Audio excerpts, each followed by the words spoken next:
Bueno, pues vamos a empezar la clase de hoy. Vamos a compartir la pantalla. Acuérdense que empezamos a hablar de columnas.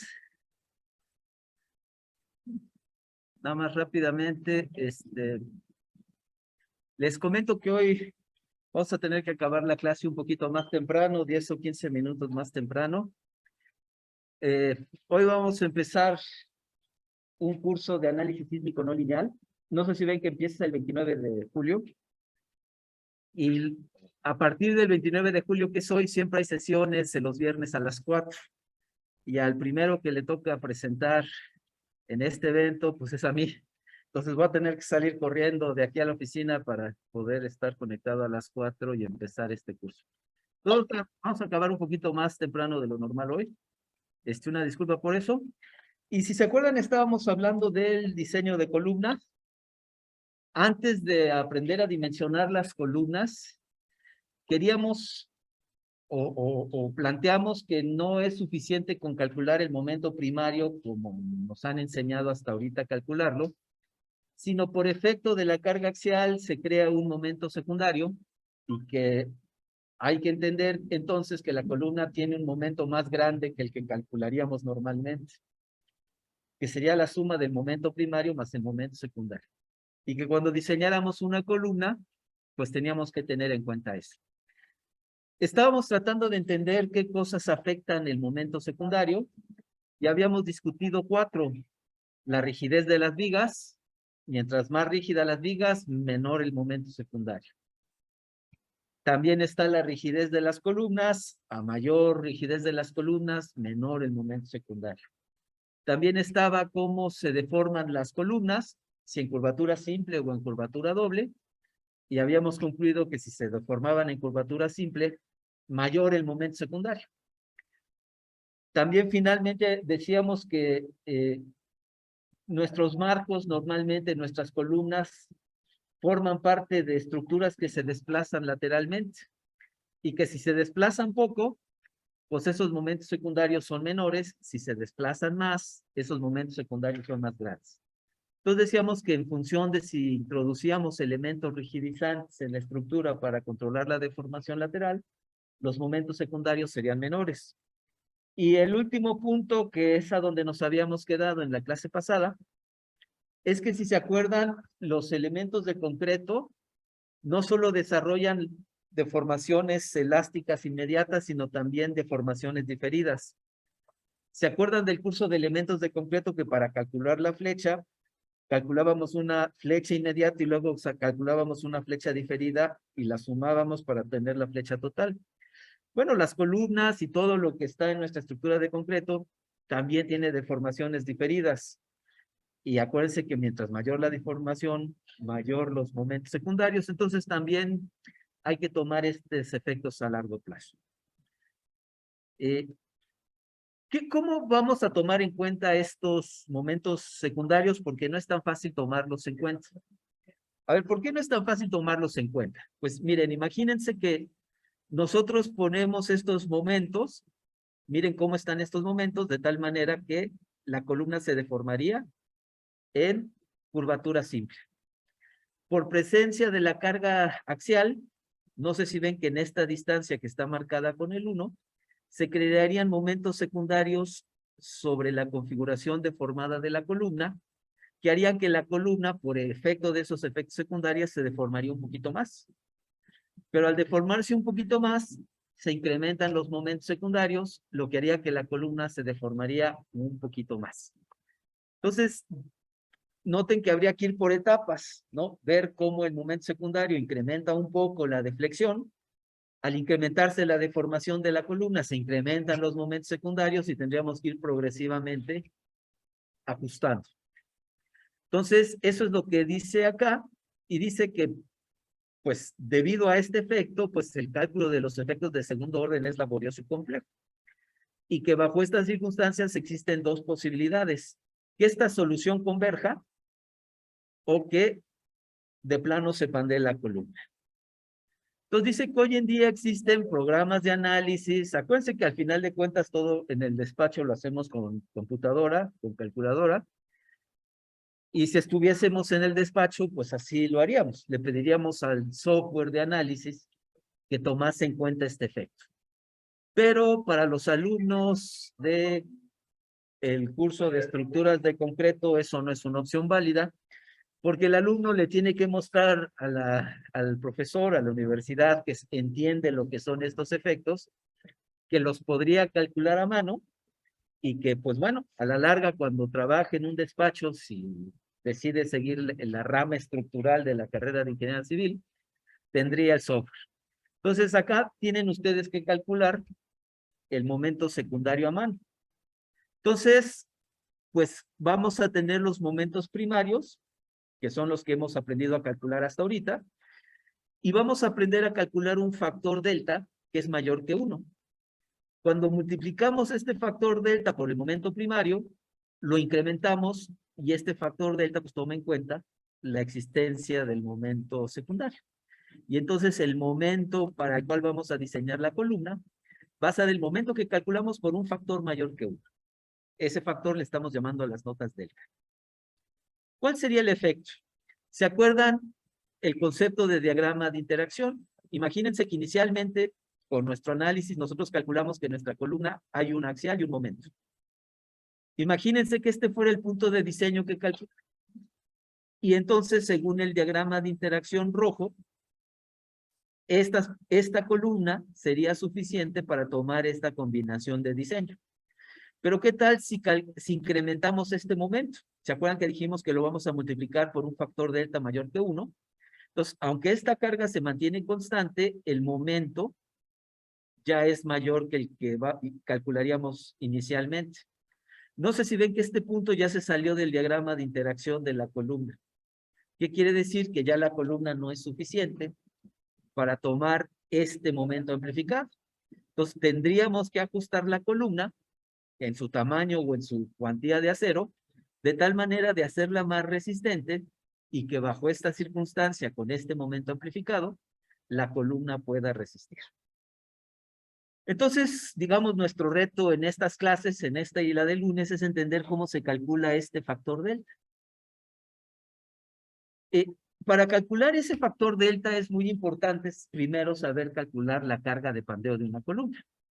Si se acuerdan de sus cursos anteriores, si yo tengo una columna con carga axial P y esta columna está articulada en sus extremos, o sea, aquí el momento es de 0 y aquí el momento es de 0, si recuerdan, esta sería la carga de pandeo, pi cuadrada por EI sobre L cuadrado. ¿Cómo se le llama esta fórmula? ¿Quién desarrolló esta fórmula? ¿Quién se acuerda? Ok, bueno, entonces ya han tenido referencia a esta fórmula. Ahora, no, nuestras columnas no están todas articuladas en los extremos.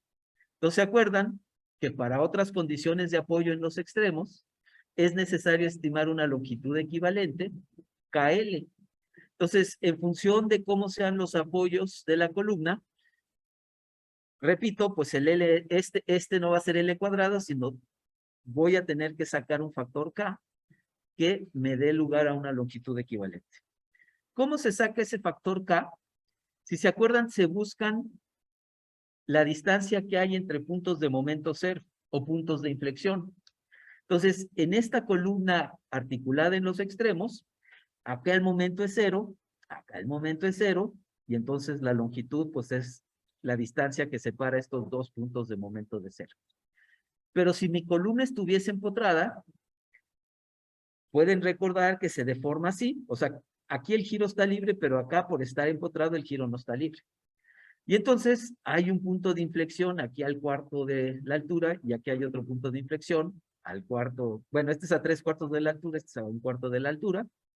Noten que estos son los puntos de momento cero. Y la distancia que separa estos dos puntos de momento cero o puntos de inflexión no sería la longitud completa, sino sería la mitad de la longitud. Entonces, para esta columna, el K valdría 0.5. Y podemos tener columnas con diferentes condiciones de apoyo. Por ejemplo, combinadas, acá arriba articulado, acá empotrado. Aquí la articulación es el punto de momento cero. Aquí el punto de inflexión estaría 30% de la altura hacia arriba, y entonces esta distancia sería 0.7L. ¿Qué quiere decir? Que para este caso la columna, el K vale 0.7. Y acuérdense que en realidad nuestra columna va a ser parte de marcos. Y si ya tomamos que esto no es o un empotramiento o una articulación, sino que aquí hay una rigidez en flexión que proporcionan las vigas, podemos saber que si tuviésemos una columna cuyos extremos no se deformaran, no se desplazaran, entonces sabríamos que el K es menor que 1. Tendríamos que evaluar, ahorita aprendemos cómo evaluaríamos las condiciones, pero sabemos que si el marco no se desplaza lateralmente, el K de la columna sería menor que 1. Ahora, hay algunos casos donde la columna no se desplaza o no se deforma lateralmente, pero como pueden ver aquí, hay veces que la columna se deforma lateralmente. Hay estructuras, hay marcos que están sujetos a cargas laterales, como el caso de Ciudad de México. Este sería el caso donde el marco no se deformara lateralmente, ya fuera porque no hay cargas laterales o porque rigidizamos muy bien lateralmente el marco de tal manera que no se deforma. Pero hay casos en donde la columna forma parte de un sistema que se deforma lateralmente. Entonces, mientras un apoyo no se mueve, el otro sí se desplaza lateralmente. Noten que si estuviese empotrada la columna arriba y abajo, habría un punto de inflexión al centro. Nada más hay un punto de inflexión y yo necesito la distancia entre dos puntos de momento cero. Entonces, lo que se hace, si se acuerdan, se espejea la columna, esta que está hacia arriba, se espejea hacia abajo. Si este punto de inflexión está a la mitad hacia arriba, también está a la mitad hacia abajo. Entonces, la distancia entre los dos puntos de inflexión es L, y entonces para este caso el K vale 1. Si la columna está empotrada de un lado y articulada del otro lado, la K vale 2. Y entonces, si nuestra columna forma parte de un marco que se deforma lateralmente, sabemos que la K está entre 1 y 2. Y con base en eso, bueno, ahorita vamos a aprender a calcular la K, pero ya más o menos sabemos dentro de qué rango de valores debe andar. Aquí hay una figura un poquito más, digamos, explícita, más, digamos, más clara, en donde se ve dentro de qué rango estaría el K para diferentes tipos de marcos. Entonces, si yo tengo mi marco y mi marco no se deforma lateralmente, noten que aquí se le están pintando unas diagonales al marco como para decir que la deformación lateral está restringida. Entonces, si la base de las columnas estuviese articulada, entonces el K estaría entre 0.7 y 1. Si mi marco no tuviera esta restricción al desplazamiento lateral y la base de las columnas estuviera articulada, el K sería mayor que 2. Y finalmente, no sé si ven que estas figuras son similares a las de arriba, nada más que en lugar de estar articulada la base de la columna está empotrada. Y entonces notan que para este caso el K estaría entre 0.5 y 0.7, y para este caso el K valdría entre 1 y 2. Entonces, ya sabemos el rango de los valores, porque normalmente pues nuestra columna va a formar parte de un marco, pero nuestro reto pues ahora es aprender a calcularla. Finalmente, entonces, si pudiésemos calcularla acá, noten que yo tendría el módulo de elasticidad del material, yo tendría el momento de inercia del elemento, la columna, tengo la longitud que es el alto de la columna, y con eso si yo pudiese calcularla acá, yo podría calcular la carga de Pandé. Vamos a ver entonces cómo le hacemos o qué suposiciones hacemos para calcular el momento de segundo orden.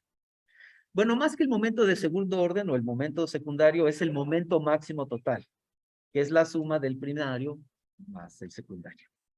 Entonces, lo primero que dice acá es que vamos a usar un tratamiento simplificado. Empezamos toda esta clase diciendo que darle un tratamiento formal es muy complicado. Pero si lo piensan desde elementos de concreto, y en esta clase de diseño de estructuras de concreto, siempre hacemos suposiciones simplificatorias que nos ayudan a diseñar de manera razonablemente sencilla nuestros elementos de concreto. A ver, regresemos sencillamente a las bases de lo que estamos haciendo para el cálculo de la resistencia en flexión. Estamos diciendo que el concreto no toma tensión. ¿Es eso cierto? No, el concreto sí puede tomar algo de tensión, pero la despreciamos totalmente. ¿Eso es real? No. ¿Es realista? Sí. Es una suposición que simplifica los cálculos y que aunque no es real, me da resultados cercanos a los que yo, a los que yo quiero con fines de diseño. Entonces, así como le hacemos en todo lo demás del diseño de las estructuras de concreto, para calcular los momentos secundarios y con ellos el momento máximo total, vamos a usar un tratamiento simplificado que sea razonable.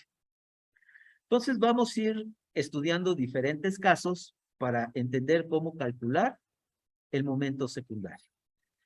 Nuestro primer caso va a ser una viga simplemente apoyada. Aquí yo tengo momento cero y acá tengo momento cero. Es simplemente apoyada. Le voy a poner una carga distribuida que puede variar de cualquier forma. Pues esta carga puede ser variable, pero está distribuida en el claro de la viga. Y la voy a poner una carga P, porque quiero que haya momento secundario en mi viga. Entonces, este delta cero sería la flecha que tendría la viga si solo en ella actuara la carga distribuida. Esta sería la flecha primaria. Y ya ustedes están entrenados para que si, aunque yo les diera aquí cualquier variación de esta carga distribuida, ustedes podrían sacar el diagrama de momentos. Sabrían que el momento aquí es cero, porque es un apoyo simple o articulado. Acuérdense que es una viga simplemente apoyada. De este lado también sabrían que el momento es cero.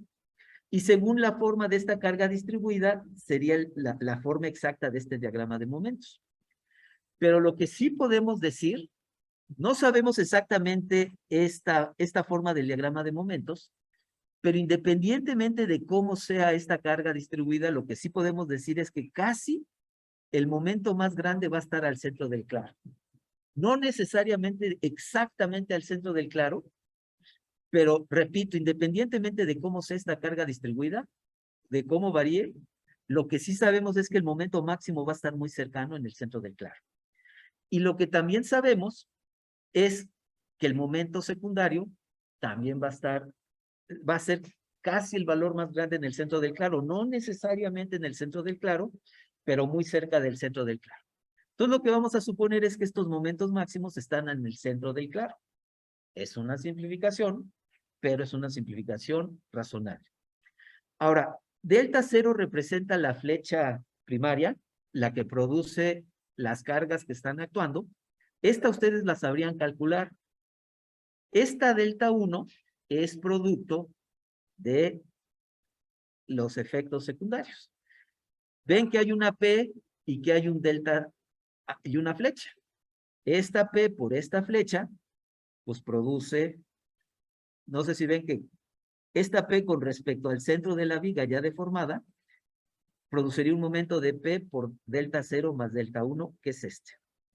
Entonces, sabríamos que el momento, perdón, el momento secundario tendría más o menos esta forma, que sigue la forma en que se deformaría o se deflexionaría la viga.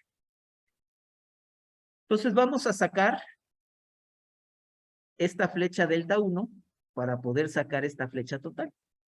Si yo logro sacar esta flecha total, yo voy a poder sacar el momento total que está actuando en mi viga. Y acuérdense que me estoy concentrando hacia el centro del claro de la viga porque ahí estoy suponiendo que están los momentos máximos. Entonces, paso 1, yo sacaría este momento, que es el que ustedes saben sacar con base en lo que aprendieron en el curso de estructuras isostáticas. Este es el momento primario. Delta 0 también la sabrían sacar. Esta es la que aprendieron a sacar en el curso de mecánica de sólidos. Lo que estamos tratando de sacar es esta delta 1, que sería la flecha debido a momentos secundarios. Entonces, noten que así sería el diagrama de momentos secundarios. aquí no sé si ven que la viga no se deforma, no tiene flecha. Entonces, P no tiene distancia y aquí sería un momento secundario de cero.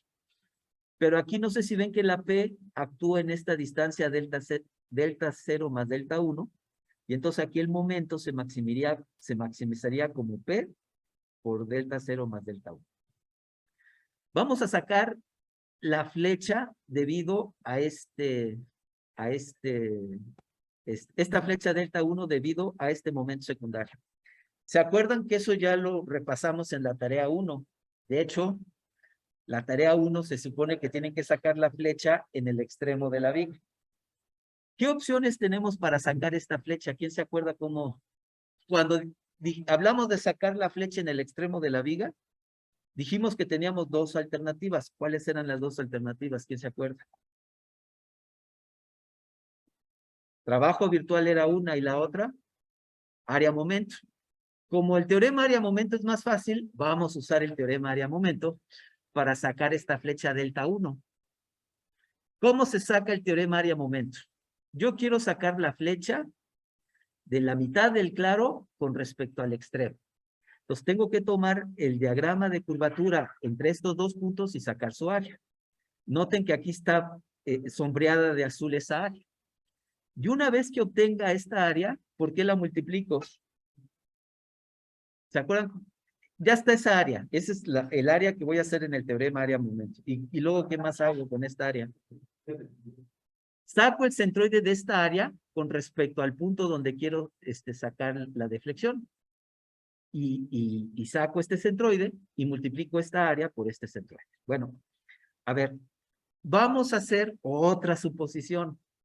Que esto, ¿como a qué función se parece? Si ustedes me tuvieran que decir hoy, ¿a qué se parece esta deformación? ¿A qué se parece? ¿Una parábola? ¿Qué otra? También se parece a una senoide o a media senoide, no sé si ven. Entonces vamos a suponer que esta es media curva sinusoidal. Y entonces, pues nada más hay que acordarnos de sus tiempos gloriosos del tronco común, cómo se saca el área de media senoide. Si esto fuera un rectángulo, ¿cuál sería el área azul? Si fuese un rectángulo, ¿cómo se sacaría? Base L medios por altura. Noten que el momento es P delta 0 más delta 1, pero yo quiero que este sea curvatura. ¿Cómo convierto esto en curvatura? Divido entre EI.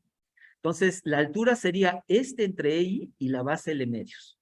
No sé si ven que aquí está P entre delta I, delta 0 más delta 1, es esta altura. L medios es esta base. Pero no es un rectángulo, ¿están de acuerdo? Este 2 sobre pi me ayuda a ajustar el área de este rectángulo a esta área de media sinusoidal.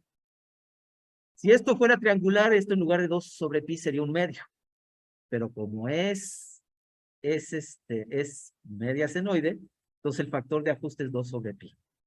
Y bueno, sé que esto ya quizás no lo vieron en ningún curso, pero el centroide de esta área azul, con respecto al vértice, estás a L sobre pi. Entonces, la distancia, todo es el área y L sobre pi es la distancia.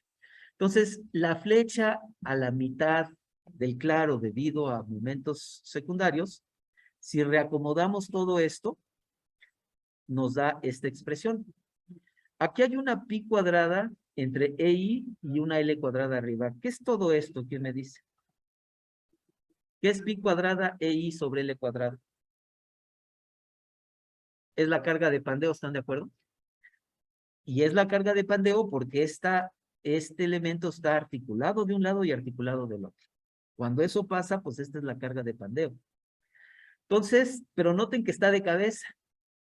Entonces, noten que esta flecha 1, debido a momentos secundarios, es delta 0 más delta 1 por la P, y todo esto que está aquí es el inverso de PC. Vamos a definir el coeficiente alfa como el cociente entre la carga axial que está actuando en el elemento y su carga de Pandeo. Estamos diciendo que P entre P0 vale alfa. Y entonces tenemos delta 1 de este lado y delta 1 de este lado. Si despejamos de aquí este delta 1, ya me sale, ya tomando cuenta todo, que la flecha debido a los efectos secundarios, a los momentos secundarios, es alfa, que es este cociente, por la flecha primaria entre 1 menos alfa, y alfa otra vez es este cociente. Ya podemos entonces estimar cuál es la flecha total. La flecha total es la primaria más la secundaria. Noten que la secundaria es este alfa 1. Entonces, aquí en lugar del alfa 1 voy a poner esta expresión. Aquí está.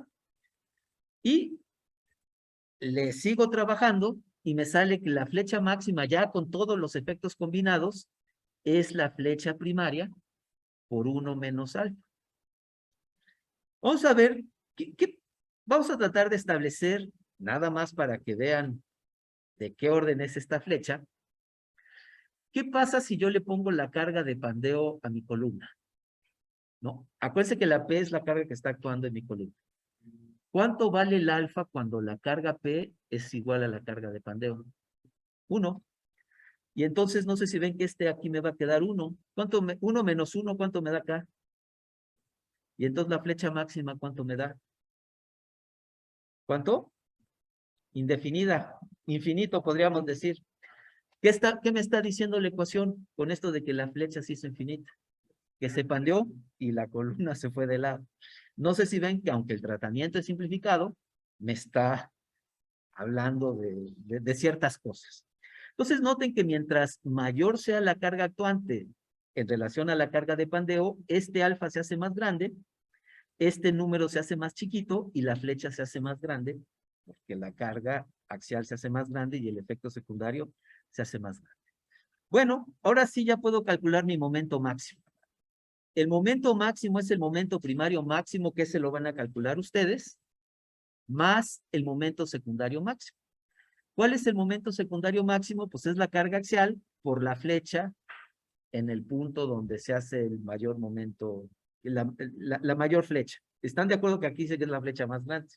Este es el momento secundario más grande. Pero ya tengo una expresión para esta flecha. ¿Dónde la tengo? Acá arriba. Entonces nada más es cuestión de sustituir esto aquí a donde está la flecha máxima. Trabajo un poquito con la expresión y finalmente ya tengo una expresión que me dice cómo calcular mi momento máximo en función del momento primario máximo. Entonces, como en cursos anteriores, ustedes van a sacar el momento máximo y ahora en este curso lo que tenemos que aprender a cuantificar es esto. Noten que todo esto ya lo tenemos definido. Carga de pandeo, flecha máxima primaria, cociente de la carga axial entre la carga de pandeo y el momento primario máximo. Usar esta expresión en la vida lo podríamos hacer, pero en la vida real se vuelve muy complejo. ¿Cómo hacemos si eso desde el curso de estática, se acuerdan que decíamos? Oye, mira, yo podría obtener el momento de inercia de un elemento, de una sección transversal, integrando, pero en la vida real los ingenieros casi no integran en el despacho. Alguien integra por nosotros y resume el valor de ese integral o del momento de inercia en algún lugar. ¿Dónde se resume eso? ¿Se acuerdan en el curso de estática dónde quedaba resumido eso? En tablas, nos daban una tabla, nos ponían secciones transversales de diferentes formas, ¿se acuerdan? Y luego nos ponían el momento de inercia. Nosotros teníamos capacidad de resolver las integrales y sacar los valores o las ecuaciones de las tablas. ¿Pero para qué? Bueno, reconociendo un contexto similar, las normas dicen, a ver, los ingenieros de la UAM tienen más capacidad para resolver esta ecuación. Pero ¿para qué los ponemos a batallar con esto? Vamos a poner valores de este cociente en una tabla. Y entonces, si el ingeniero sabe lo que está haciendo, pues nada más va a una tabla y saca el cociente y puede hacer este cálculo muy rápido en lugar de hacer toda esta cuenta. Entonces, las normas con tal fin reescriben esta ecuación. A toda esta cosa que está acá arriba le llaman CM. Alfa ya saben qué es un cociente de la carga axial actuante entre la carga de pandeo de la columna. Y MP max es el momento primario más grande.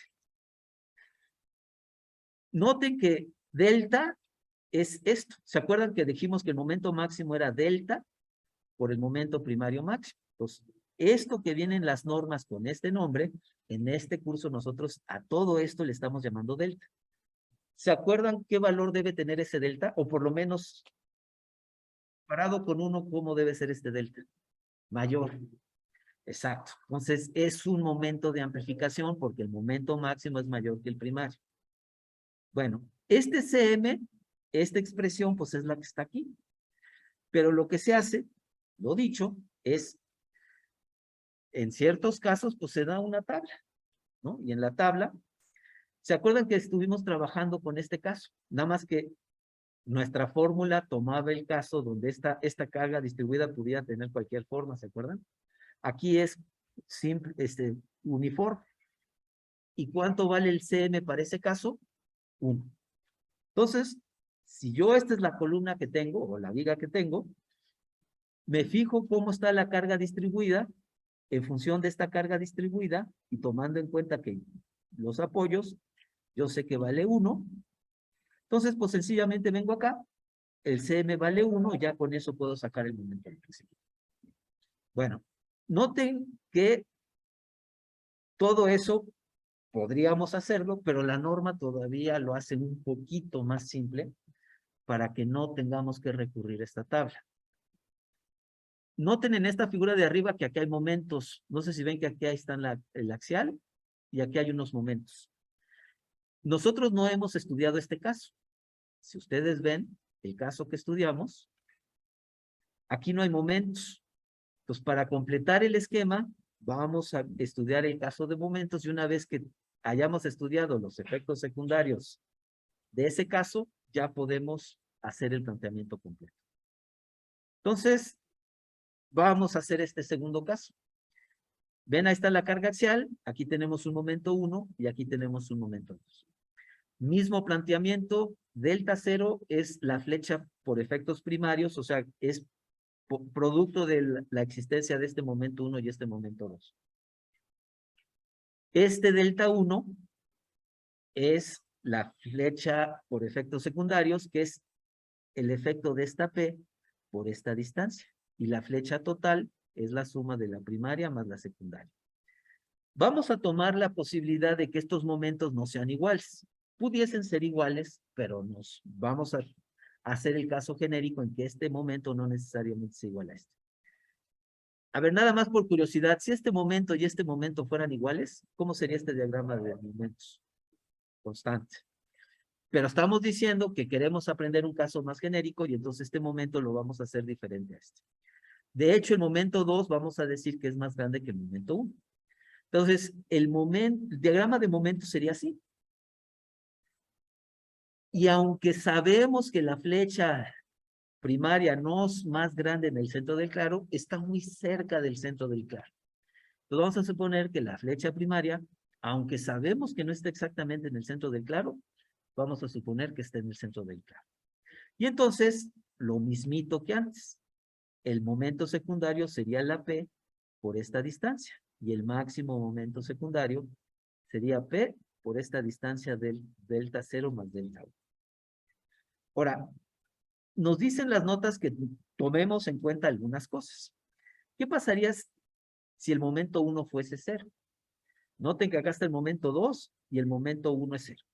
Estamos queriendo plantear un caso genérico y estamos diciendo que el momento 1 es menor que el momento 2. Y uno de los casos que pudiera ocurrir es que el momento 1 fuese de 0.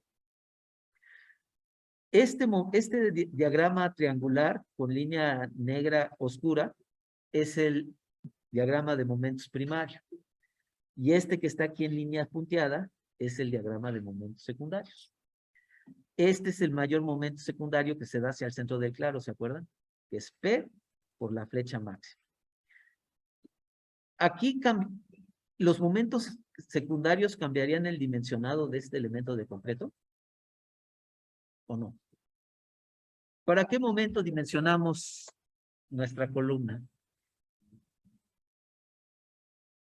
Esta existencia de este momento secundario cambia cuál es el momento máximo en esta columna. ¿Cuál es el momento más grande en esta columna? M2. No sé si ven que aquí el centro el momento sería la mitad que en el extremo, ¿están de acuerdo? Y cuando le sumo el momento secundario, la suma de estos dos no rebasa el M2.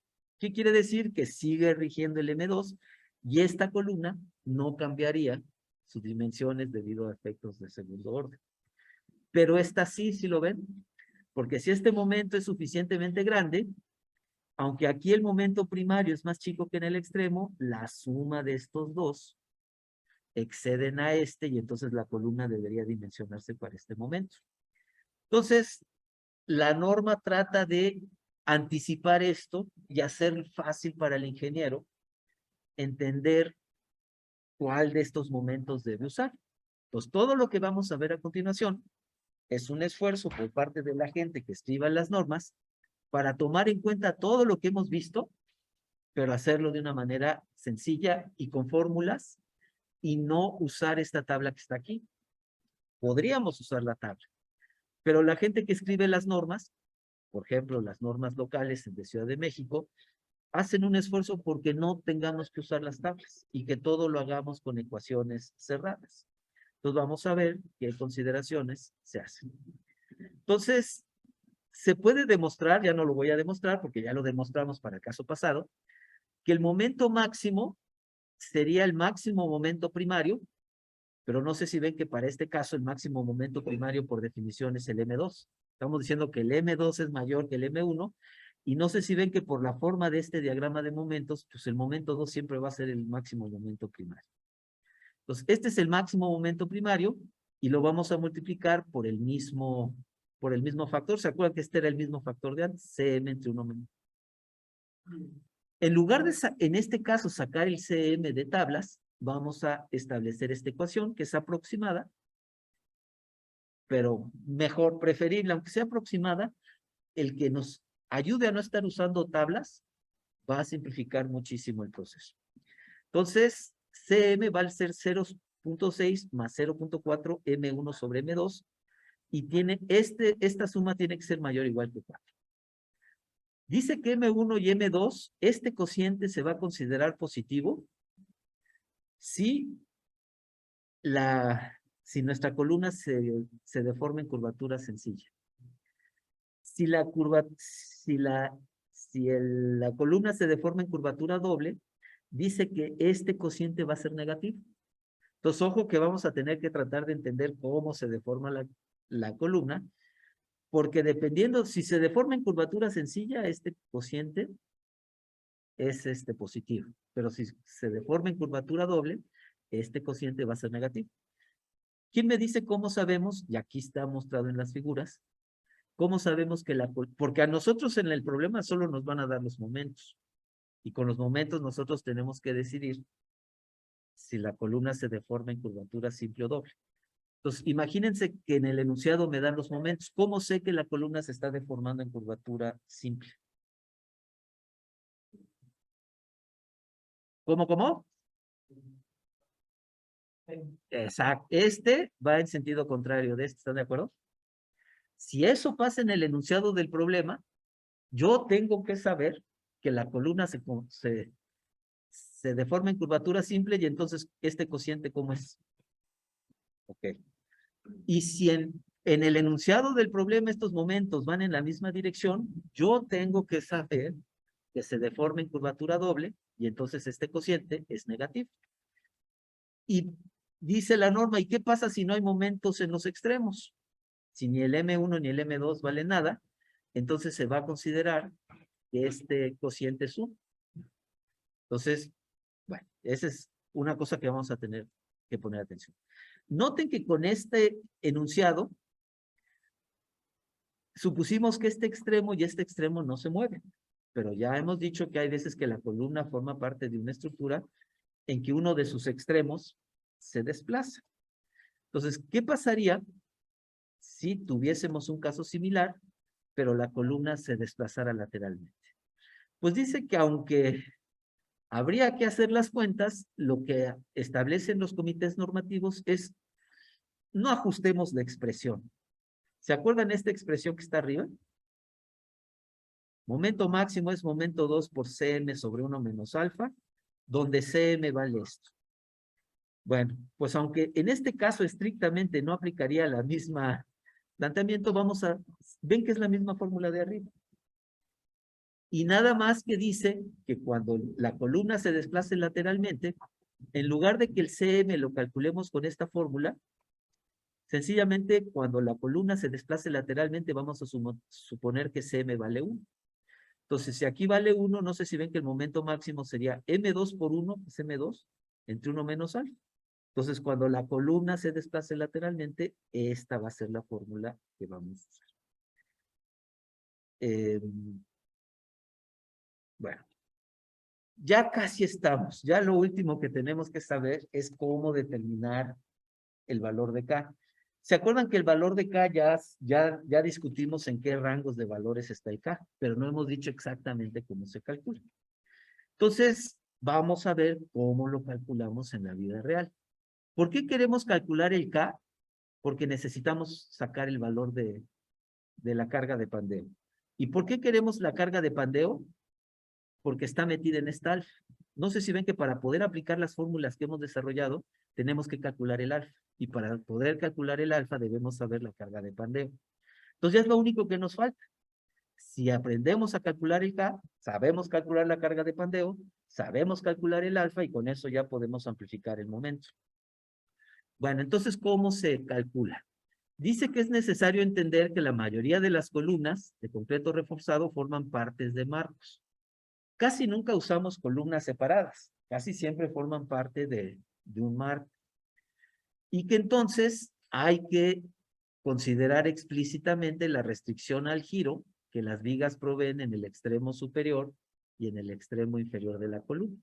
Hicimos unas figuras antes, ¿no? Que veíamos cómo las vigas tienen rigidez en flexión y restringen el giro en la parte superior de la columna y en la parte inferior. Dice que dado que la restricción depende de la relación que guarda la rigidez en flexión de las vigas con respecto a la columna, es importante establecer de manera razonable los momentos de inercia de las vigas y las columnas. Entonces, lo que nos está diciendo es que el valor de K depende del valor relativo de la rigidez en flexión de las vigas y de la rigidez en flexión de las columnas. Y se acuerdan que la rigidez en flexión depende de esta I. Entonces, para poder saber esa relación, tenemos que aprender, bueno, ya sabemos cómo calcular el I de las vigas y el I de las columnas. Entonces dice que tenemos que ser cuidadosos en cómo calculamos el momento de inercia en vigas y en columnas, porque una sobreestimación, si nosotros sobreestimáramos el momento de inercia de las vigas, pudiésemos sobreestimar el grado de restricción que aportan a los extremos de la columna y por lo tanto subestimar el momento amplificado. Entonces, cuando la gente escribe las normas de concreto, tiene que darle una buena pensada cómo nos va a pedir que calculemos la inercia de las vigas y cómo nos va a pedir que calculemos la inercia de las columnas. ¿Por qué? Porque de estas inercias dependen los momentos amplificados. Y si hacemos consideraciones incorrectas al calcular estas inercias, pues estaríamos calculando incorrectamente el momento amplificado. ¿Se acuerdan que las vigas se agrietan y que para sacar las flechas habría que considerar el agrietamiento en las vigas? ¿Se acuerdan que hay un momento de inercia agrietado?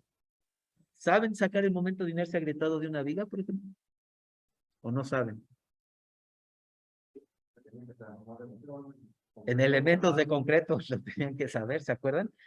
Sección transformada, ¿se acuerdan? Que el acero se convierte en un concreto equivalente y se saca un momento de inercia agrietado. Bueno, en caso de que para hacer más realista todo esto, quisiésemos usar los momentos de inercia agrietados, ustedes sabrían cómo calcularlos. Ahorita vemos qué es lo que pide la norma, pero si para tratar de, repito, si para tratar de hacer más realista este cálculo, tuviésemos que calcular el momento de inercia agrietado, ustedes sabrían hacerlo. Bueno, entonces, ¿cómo vamos a sacar el valor de K? Vamos a calcular el valor de la restricción al giro en la parte superior de la columna y la restricción al giro en la parte inferior de la columna. ¿Se acuerdan que tenemos valores de K cuando este está articulado y este está articulado y este está empotrado y este está empotrado? Pero la vida real, pues, ni está articulado ni está empotrado arriba, y en la vida real ni está empotrado ni está articulado abajo. Entonces, tenemos que sacar la rigidez al giro en la parte superior de la columna y en la parte inferior. Y para cuantificar esa rigidez vamos a hacer esta forma. EI sobre L es la rigidez en flexión de las columnas y EI sobre L es la rigidez en flexión de las vigas. Yo tengo el alto de la columna, entonces tengo el L de la columna. Yo tengo el claro de las vigas, entonces tengo el L de las vigas. El E es el módulo de elasticidad, tanto de las vigas como de las columnas. El I es el módulo, perdón, el momento de inercia de las columnas. El I azul, noten que dice aquí es columnas. Y el I rojo es el de las vigas. Todo esto yo lo podría calcular y yo entonces podría establecer el grado de restricción al giro en la parte superior y en la parte inferior. Noten que dice que esto es una suma de ley de dos columnas. ¿Cuál es? La que está por arriba y la que está por abajo. Este es el ley de dos vigas. ¿Cuál es? La que está a la derecha y la que está a la izquierda. Y si no hubiese columna arriba, pues quito, nada más es un EI, nada más sería la columna de abajo. Y si no hay una viga de este lado, pues no hay una viga a la izquierda, ¿no? Entonces, si hay dos columnas, una por abajo y una por arriba de la intersección, entonces tomo las dos. Pero si hay una sola columna, pues solo tomo la que hay. Igual, si hay dos vigas, a la izquierda y a la derecha de esta conexión, tomo las dos, pero si hay una sola, pues nomás tomo una. Entonces, yo tendría dos valores, uno arriba y uno abajo. A ver, ¿quién me dice qué valor de este valor de psi representa una articulación? O sea, que no hubiese restricción al giro. ¿Cuánto tendría que valer psi? Eso querría decir que hay rigidez tanto en vigas como columnas. A ver, bueno, vamos a un caso quizás más sencillo primero. Que aquí no pudiese haber giro. Imagínense que esto estuviese como empotrado. ¿Cómo tendrían que ser las vigas para que esta parte de arriba no pudiesen girar? ¿Tendría que ser muy, muy rígidas o muy, muy flexibles? Muy rígidas. ¿Cómo sería este valor para las vigas? ¿Chico o grande si son muy rígidas? Muy grande. Entonces, si este valor es muy grande, independientemente de cuánto valga este, si este lo divide entre un valor muy grande, ¿cuánto me da este? 0. Para un empotramiento perfecto, este valor vale 0. Ahora, ¿qué quiere decir que no haya restricción al giro? Quiere decir que las vigas no son capaces de restringir el giro. ¿Por qué no son capaces de restringir el giro? Porque son muy flexibles. Si son muy flexibles las vigas, este valor sería muy grande o muy chiquito. Muy chico. Flexible quiere decir que casi no tienen rigidez. Pues imagínense que las vigas fueran tan flexibles que este valor fuera muy cercano a 0. Pues, ¿cuánto vale este para cuando no hay restricción al giro? ¿Cuánto valdría este cuando este valor fuera muy, muy pequeñito? ¿Cómo? Infinito.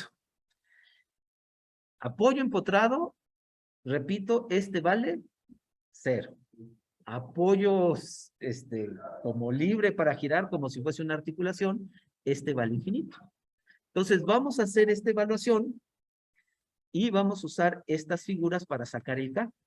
¿Ven que acá en medio está el valor de K? Entonces, vamos a aprovechar estas figuras para sacar el valor de K. Aquí tenemos este GA y este GB. Sería este valor para la parte superior de la columna y este valor para la parte inferior. O sea, en otras palabras, en la tabla, en la figura que está abajo, en lugar de llamarse así, este valor se llama G. ¿Por qué aquí le estamos poniendo este nombre? Porque en las normas mexicanas, así se le llama a este cociente, a este factor, este valor.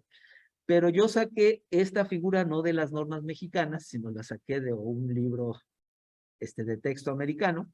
Entonces, en lugar de llamarse phi, acá se llama G, pero esta es la restricción al giro en la parte inferior de la columna y la restricción al giro en la parte, perdón, el A, no sé si ven que aquí hay un A, es en la parte superior, el B es en la parte inferior. A ver, quiero el caso en que esté empotrada o no pueda girar la columna arriba y abajo. Quiere decir que es el equivalente a que estuviese empotrada arriba y estuviese empotrada abajo. ¿cuánto valdría este G para empotramiento arriba? Según lo que acabamos de decir, 0. ¿Y cuánto vale el G para empotramiento abajo?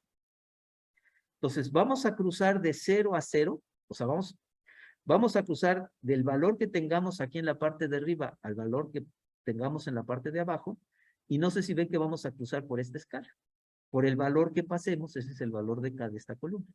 Entonces, si yo cruzo de 0 a 0, ¿cuánto vale mi valor de K? ¿Cuánto? ¿Están de acuerdo que yo trazaría una línea recta de 0 a 0 y pasaría por aquí? Ese es punto 5, ya lo conocíamos, nada más que ahora ya tenemos una herramienta mucho más ágil, que no solo toma el caso de empotramiento arriba y abajo. ¿Se acuerdan de este caso? Columna empotrada arriba, ¿sí? Sí, sí. Columna empotrada arriba, columna empotrada abajo. ¿Cuánto valía el K? Punto 5. ¿Están de acuerdo que ahora con el nomograma que tenemos abajo ya lo hicimos? Pero lo bueno es que el nomograma sirve para cualquier caso. Ya no tenemos casos especiales. A ver, ¿quién se acuerda cuánto es el K para una columna que tenga articulado arriba y articulado abajo? 1. A ver, pues vamos a ver si es cierto que esto me dice que 1. Para que haya articulado arriba, ¿cuánto tiene que valer este G aquí arriba? ¿Se acuerdan que infinito? Y para que esté articulado abajo, infinito. Cruzo infinito con infinito, ¿y por dónde paso? Por 1, que es lo que dijimos. A ver, ¿qué pasa cuando está articulado arriba y empotrado abajo? ¿Quién se acuerda cuánto es el K? Punto 7. ¿Cómo tendría que leer aquí? ¿De dónde arrancaría y a dónde terminaría aquí? Estoy diciendo que articulado arriba. ¿Qué quiere decir articulado arriba? ¿De dónde salgo de este eje? De infinito. Y quiero ir a empotrado abajo. ¿A dónde tengo que ir ahora? A 0. Entonces, si trazo una línea, bueno, lo voy a tratar de hacer lo mejor posible. Si trazo una línea de infinito a 0, paso por el punto 7, ¿lo ven? Pero ahora ya puedo sacar el valor realista para mi marco de este parámetro y lo pongo de este lado y pongo el valor realista de este parámetro, que se acuerdan que tiene que ver entre qué tan rígidas son las vigas en relación a las columnas, y lo pongo abajo y entonces cruzo de aquí a acá y entonces ya tengo el K de mi columna, pero ahora sí con el valor real que yo quiera. Pero se acuerdan que hay dos casos, que la columna no se desplace. ¿Y cuál era el otro caso? Porque hay columnas que no se deforman lateralmente, y el otro caso, ¿se acuerdan? Es que la columna se puede deformar lateralmente. Bueno, lo mismito, pero aquí ya los valores cambian. No sé si ven que acá cuando cruzo del 0 al 0, el K vale 1, ¿sí lo ven? Y entonces, pues otra vez, aquí saco la restricción al giro en la parte de arriba, con la fórmula que acabamos de ver, entro con el valor correspondiente, en la parte de abajo cruzo y aquí lo doy. Bueno, pues así se establece el K y ya tenemos todas las herramientas para ver qué dicen nuestras normas. Entonces, nuestras normas tratan de que no usemos tablas. Lo único que nuestras normas dicen, bueno, no te vas a salvar de usar el nomograma, pero fuera de todo lo demás, vamos a tratar de dar unas fórmulas para que no tengas que usar más que el nomograma. Entonces dice que dado que los efectos de esbeltez dependen de manera importante de si la columna se desplaza lateralmente o no, la primera cosa que nos pide nuestra norma es saber si la columna se desplaza lateralmente o no. Y para preguntárnoslo, tiene una forma muy particular de preguntarnos, que es que si los extremos de la columna están restringidos lateralmente. ¿Qué entienden? Si leyeran en la norma mexicana que los extremos de la columna están restringidos lateralmente, ¿qué entienden? ¿Que la columna se puede deformar lateralmente o que no se puede deformar lateralmente? Que no se puede deformar. Entonces, cuando lean esto, quiere decir que la columna no se puede deformar lateralmente. Si no dice esto, quiere decir que la columna sí se puede deformar lateralmente. ¿Qué es lo que dice aquí a continuación? Ahora, la norma dice que hay dos cosas que tengo que considerar. La primera es que la estructura no se desplace lateralmente porque esté muy bien rigidizada lateralmente. Pues puede ser que la naturaleza imponga un empuje lateral sobre la columna, pero que yo haya puesto algo en el edificio para que la columna no se deforme lateralmente. Esa es la opción 1. Y la opción 2 es que las cargas en el edificio no hagan que el edificio se desplace. Por ejemplo, ahorita estamos en una estructura que tiene columnas y las columnas no se están deformando lateralmente, ¿están de acuerdo? ¿Por qué? Porque ahorita nada más estamos recibiendo el peso del edificio. ¿Qué tendría que pasar aquí en Ciudad de México para que esas columnas se deformen lateralmente? En México tenemos que diseñar las columnas para que se deformen lateralmente porque hay sismo. Pero ¿qué pasaría si por alguna circunstancia, cuando nosotros le ponemos las cargas a nuestra estructura por sí sola no se deforma lateralmente? Entonces, la norma dice, a ver, repito, la estructura no se desplaza lateralmente porque le puse algo que la rigidizara tanto que no permite que se desplace lateralmente. O el segundo caso es que, aunque no le haya puesto nada para restringir el desplazamiento, las cargas no deforman lateralmente la estructura. Entonces, en ambos casos, la columna no se deforma lateralmente. Entonces, ¿cómo nos permite identificar el primer caso? Dice que cuando en el entrepiso la rigidez lateral que se proporcione con contravientos o muros u otros elementos que aporten rigidez lateral no sea menor que el 85% de la rigidez total del entrepiso. En otras palabras, si nosotros en Ciudad de México ponemos contravientos o muros con una rigidez lateral adecuada, suponemos que la columna no se puede desplazar lateralmente. En el segundo caso no hay ni columnas, ni hay ni muros, ni no hay nada. Pero puede ser que todavía la columna no se desplace lateralmente. Hay que hacer la prueba. Y la prueba es, bueno, cuando no tengas elementos rigidizantes, con esta prueba vas a saber si las cargas deforman a la columna o no. Si se cumple esta condición, quiere decir que aunque no hay elementos rigidizantes, la columna no se deforma lateralmente. Si esta condición no se cumple, quiere decir que la columna sí se deforma lateralmente.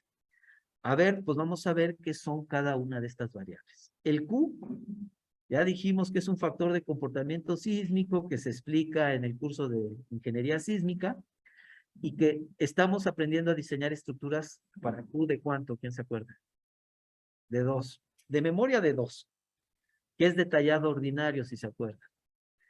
Dijimos que hay otro tipo de estructuras que tienen Qs más altos, pero que eso se discute más en ingeniería sísmica y vamos a hablar algo de eso en la unidad 8 de este curso. Entonces, para este curso, si hay sismo actuando en la estructura, este Q va a valer 2. Y dice las notas que si no hubiese sismo, si las cargas no se debiesen a sismo, que usemos Q igual a 1. Entonces cuando hagamos esta prueba, vamos a tener que entender de dónde vienen las cargas. Si hay sismo involucrado, vamos a usar Q igual a 2. Si no hay sismo involucrado, vamos a usar Q de 1. Dice delta 1 es la deformación lateral. Es qué tanto se deforma qué tanto se desplaza la parte de arriba de la columna con respecto a la parte inferior. HI dice que es la altura del entrepiso donde está la columna medida entre ejes. Ahorita hacemos un ejercicio para que quede todo esto claro. Entonces, este es qué tanto se deforma la columna, este es el alto de la columna. BI dice que es la fuerza cortante. Y si se acuerdan del curso de diseño estructural, ¿cómo se calcula la fuerza cortante en un entrepiso? Porque la columna está en un entrepiso y estamos tratando de decidir si la columna se deforma mucho o no.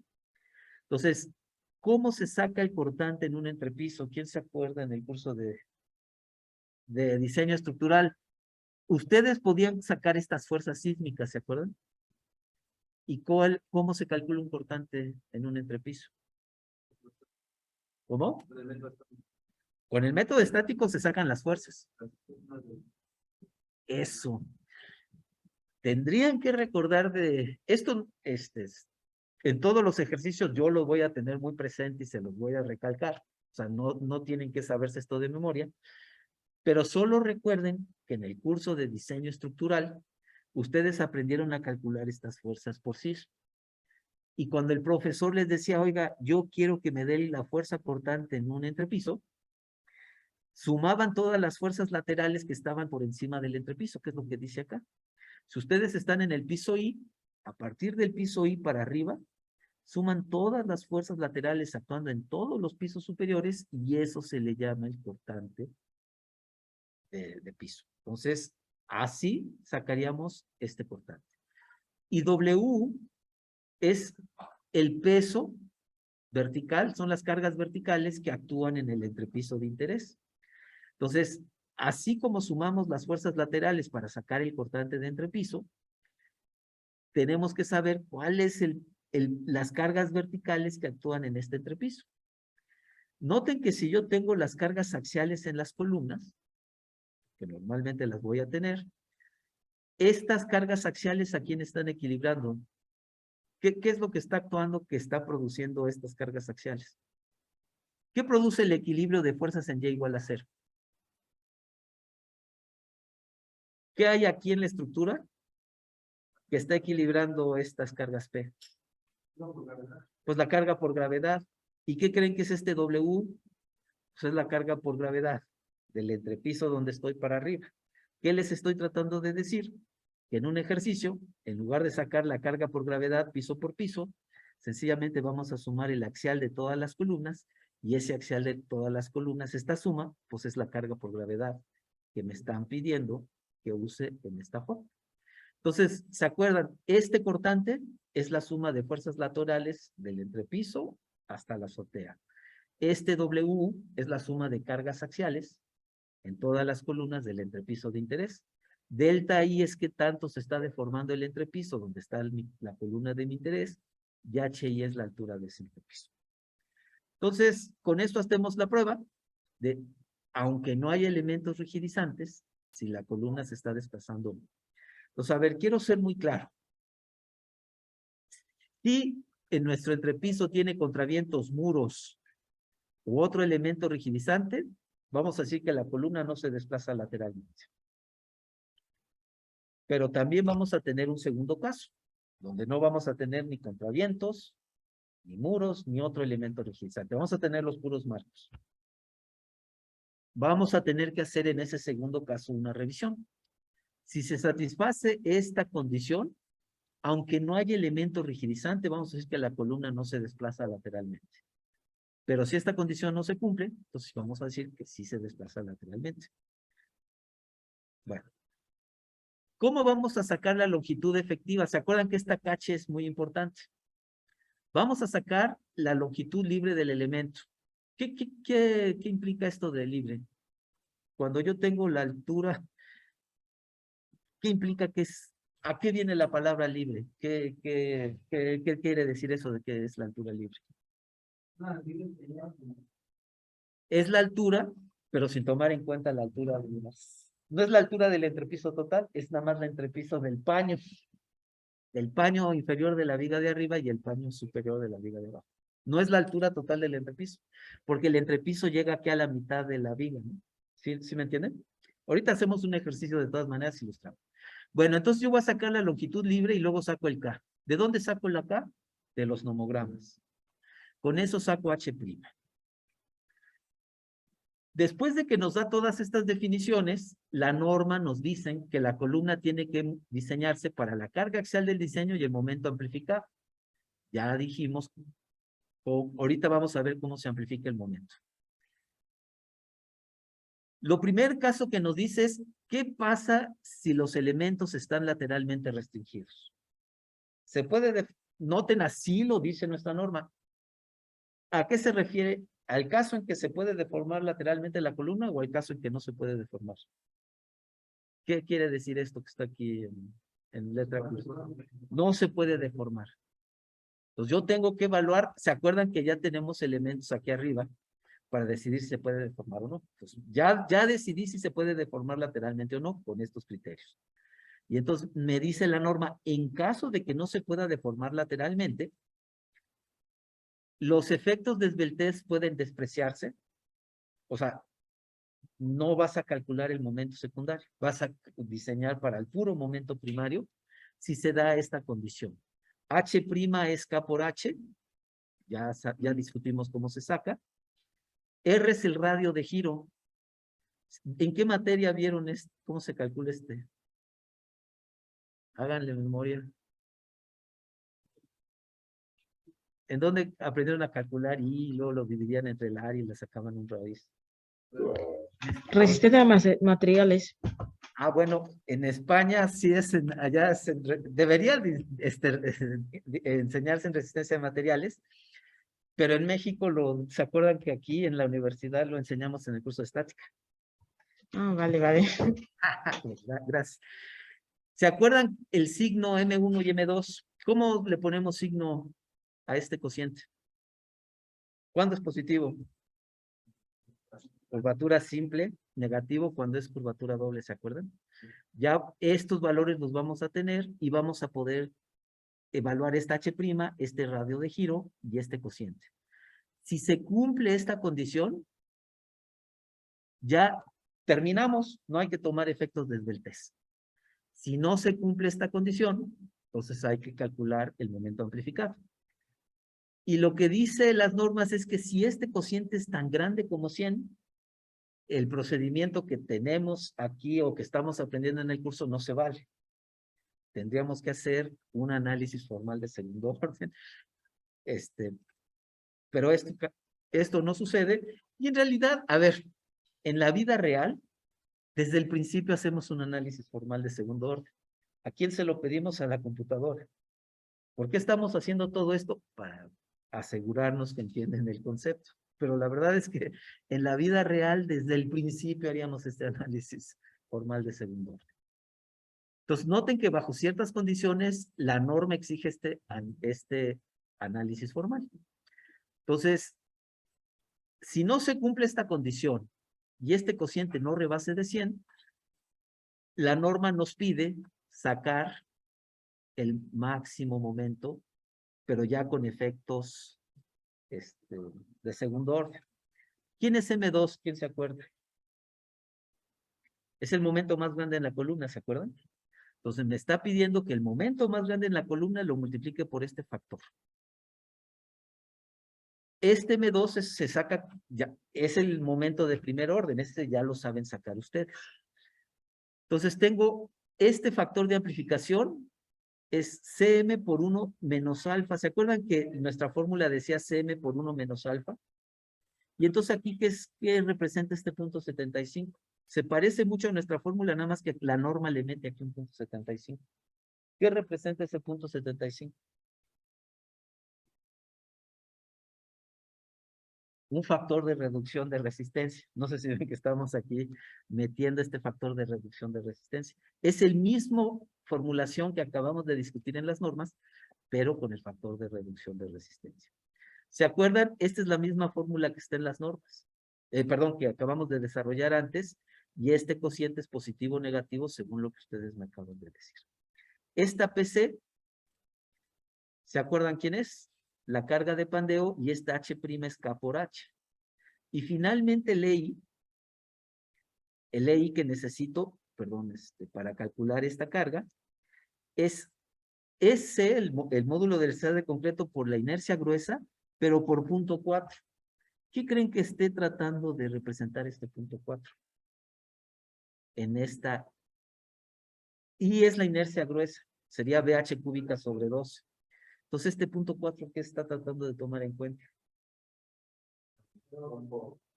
Es el agrietamiento.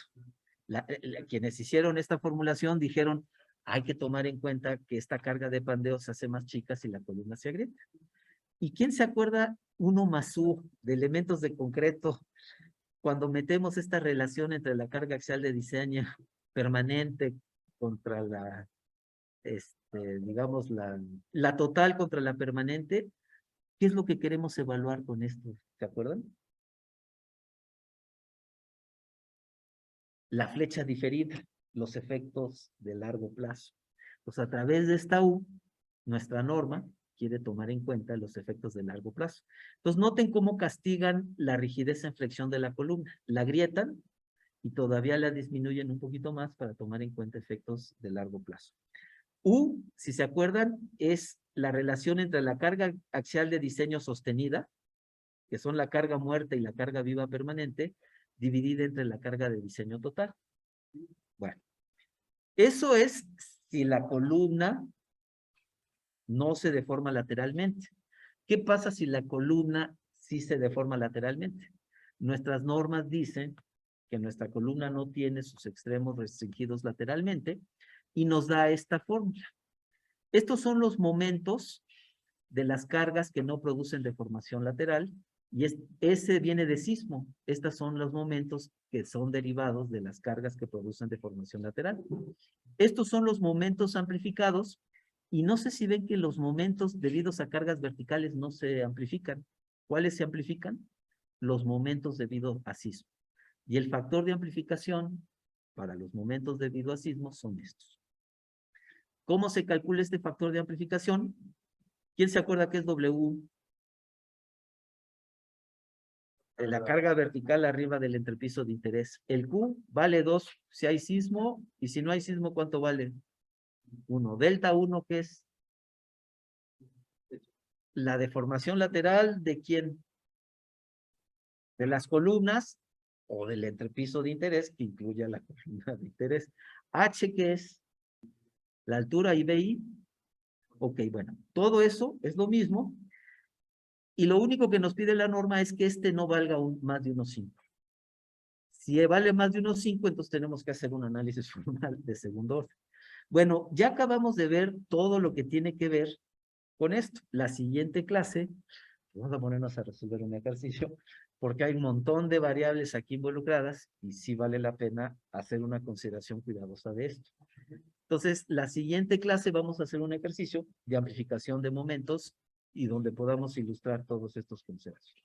Bueno, pues esta clase resultó muy teórica, a veces pasa, pero entonces los veo el lunes.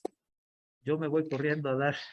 Perdone, profesor, ¿Qué? ¿cómo se entrega la tarea 1? Ah, sí, ¿Por correo?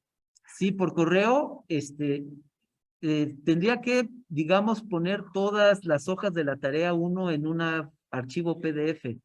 Sí, Y una vez que tenga todo en un archivo PDF, le pone de nombre tarea 1 y su apellido, sí, para que vale. tu tarea. Entonces, me la manda hoy antes de medianoche. En realidad, yo me voy a levantar mañana como a las 8 de la mañana. Ujú, Voy a recopilar las tareas. Entonces tienen hasta las 7, más o menos hasta las 7 de la mañana de Ciudad de México para sí, mandar. vale, vale. Entonces los veo el Bueno. lunes y no se les olvide entregar su tarea 1.